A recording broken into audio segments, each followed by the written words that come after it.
السلام علیکم ناظرین کرام۔ روزمرہ زندگی میں پیش آنے والے مختلف قسم کے رویوں کے متعلق انسانی نفسیات کیا کہتی ہے؟ آئیے جانتے ہیں کہ ہماری نفسیات کیا کہتی ہے۔ اگر آپ چلتے ہوئے پیچھے مڑ کر دیکھنے کے عادی ہیں تو آپ گھر سے ملنے والی اعتماد کی کمی کا شکار ہیں۔ اگر آپ چھوٹی چھوٹی اشیاء سے چمٹے رہتے ہیں تو آپ بچپن سے عدم توجہ کا شکار ہیں۔ اگر آپ کو معمولی سی باتوں پر غصہ آتا ہے تو آپ محبت کی کمی کا شکار ہیں اور محبت کے متلاشی ہیں۔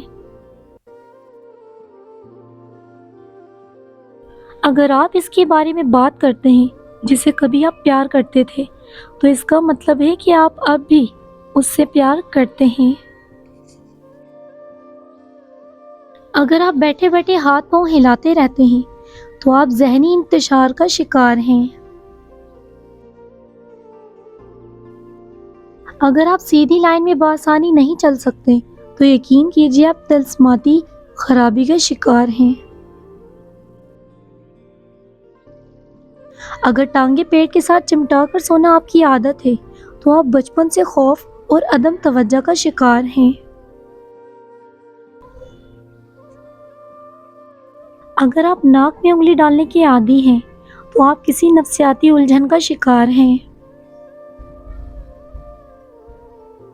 اگر آپ کا بچہ آفاق یا آسمان پر نظریں جمائے رکھتا ہے تو یقین کیجیے وہ روحانی دماغ اور گہری سوچ کا مالک ہوگا۔ اگر آپ زیادہ دیر تک سوئے رہتے ہیں تو آپ اعصابی کمزوری میں مبتلا ہو سکتے ہیں۔ جو لوگ بہترین مشورہ دیتے ہیں وہ عام طور پر سب سے زیادہ مسائل کا شکار ہوتے ہیں۔ جو لوگ عام طور پر بہت اچھے ہوتے ہیں وہ اندر سے اتنے ہی زخمی ہوتے ہیں۔